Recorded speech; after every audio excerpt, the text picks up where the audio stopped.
Bismillahirrahmanirrahim. Al-Baqarah 233 dan nafkah Islam. Antara ayat, realita, dan riset modern. Assalamualaikum warahmatullahi wabarakatuh. Hari ini kita kupas satu ayat yang sering dibaca, tapi jarang dikaji dalam konteks nafkah keluarga di zaman sekarang. Ini Quran Surat Al-Baqarah ayat 233. Bukan sekedar teks, tapi suara untuk dunia nyata kita. Pasangan muda, pekerja awal karir, fresh graduate, yang baru nikah, dan yang mungkin sedang struggle menyeimbangkan karir dan keluarga. Ayatnya, Allah Subhanahu wa Ta'ala berfirman, para ibu hendaklah menyusukan anaknya selama 2 tahun penuh, yaitu bagi yang ingin menyempurnakan penyusuannya. Al-Baqarah 233. Kita hidup di zaman istri ingin berkarya, suami ingin berikhtiar maksimal, biaya hidup yang makin tinggi, banyak yang bingung, sehingga menimbulkan banyak kebingungan. Apa itu kebingungannya? Bagaimana nafkah keluarga itu sebenarnya? Disinilah ayat ini menyambung banget. Maksudnya, ayat ini bukan hanya soal menyusui, ini tentang tanggung jawab nafkah saat anak lahir.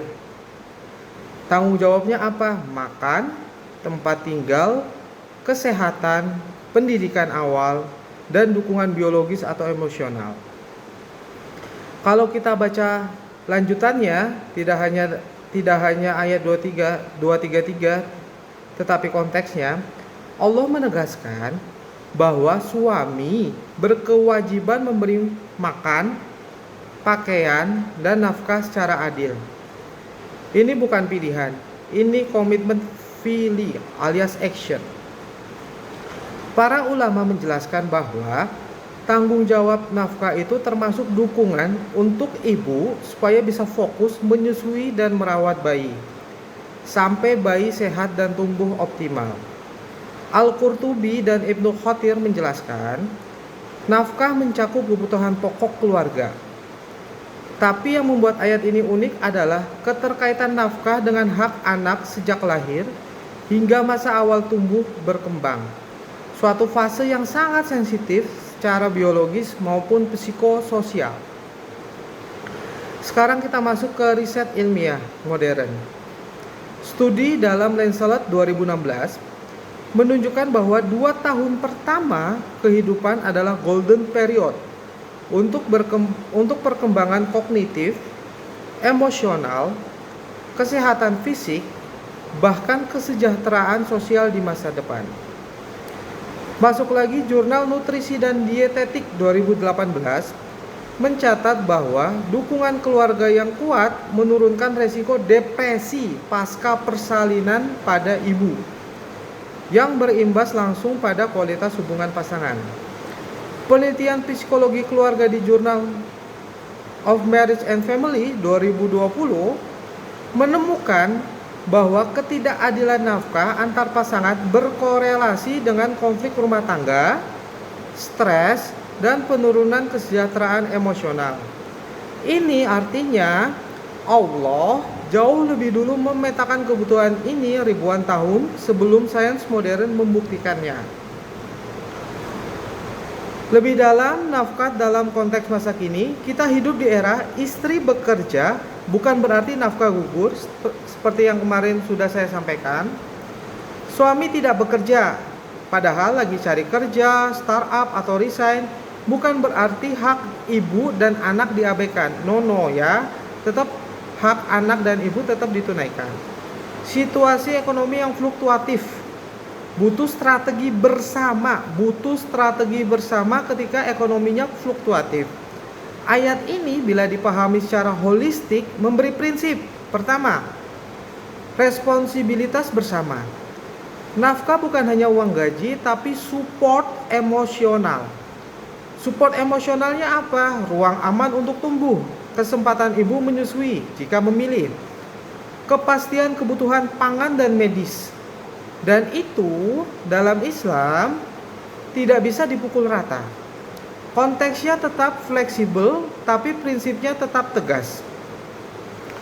Ada yang bilang, Istri punya penghasilan, suami nggak wajib nafkah. Nah, no, itu misinterpretasi. Islam tidak mengatakan jika suami miskin, nafkah gugur. Justru ayat dan banyak hadis menjelaskan, suami tetap bertanggung jawab selama dia mampu memberi nafkah. Hadis sahih dari Abu Hurairah. Rasulullah SAW bersabda, seseorang yang bertanggung jawab atas penghidupan keluarga akan dipandang sebagai pejuang di jalan Allah. Hadis riwayat Muslim. Ini menunjukkan status nafkah sama dengan status ibadah, bukan sekedar transaksi ekonomi. Tapi ketika suami tak berdaya gimana? Islam menimbang situasinya. Jika suami sementara tidak mampu karena kondisi darurat, istri bisa membantu memenuhi kebutuhan keluarga kalau kondisi darurat.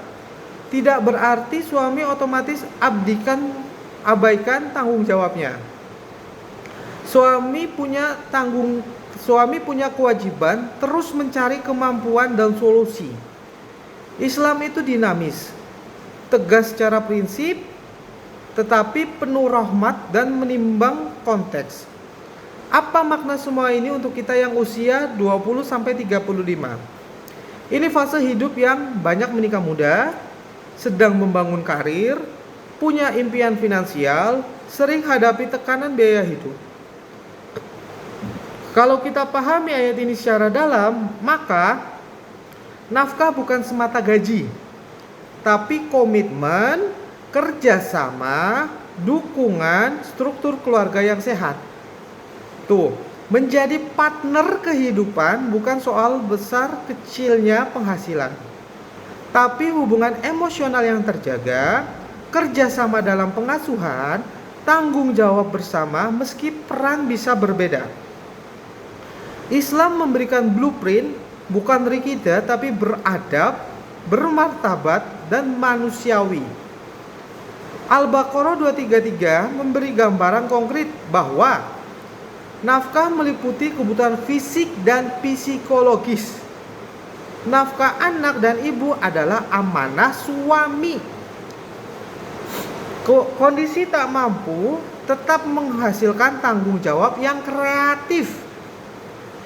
Riset modern mendukung peran nafkah secara holistik berkontribusi besar pada kualitas keluarga dan kesehatan mental. Ini diambil dari Focus Jurnal Lancelot dan Jurnal Family Studies. Kita semua berjuang bukan hanya untuk bertahan, tetapi untuk bahagia, sehat, dan saling bertumbuh bersama. Nafkah menurut Islam bukan angka di rekening, bukan sekedar materi, tapi tentang memelihara kehidupan lahir, batin, dan hubungan. Semoga kita semua bisa menerjemahkan ayat-ayat ini ke dalam dunia nyata. Bukan hanya hafalan, tetapi hikmah yang hidup dalam keluarga kita.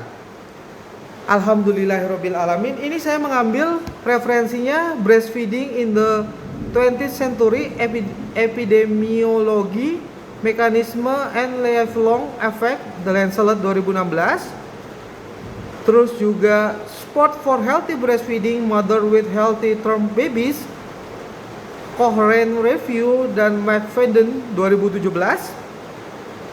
Nomaguchi KMN Milky MA dengan bukunya, dengan jurnalnya Cost and Reward of Children, The Effect of Becoming a Parent and Adult's Life, Journal of Marriage and Family 2020. Livy Warren P. et al. Postnatal Depression and Anxiety, Prevalence and Relationship with Social Support, Journal of Advanced Nursing 2018. Semoga terjawabkan dan mulai naik nih ya. Aku akan mulai sedikit serius nanti akan ke depannya. Terima kasih sudah menonton. Jangan lupa like, komen, dan share. Thank you.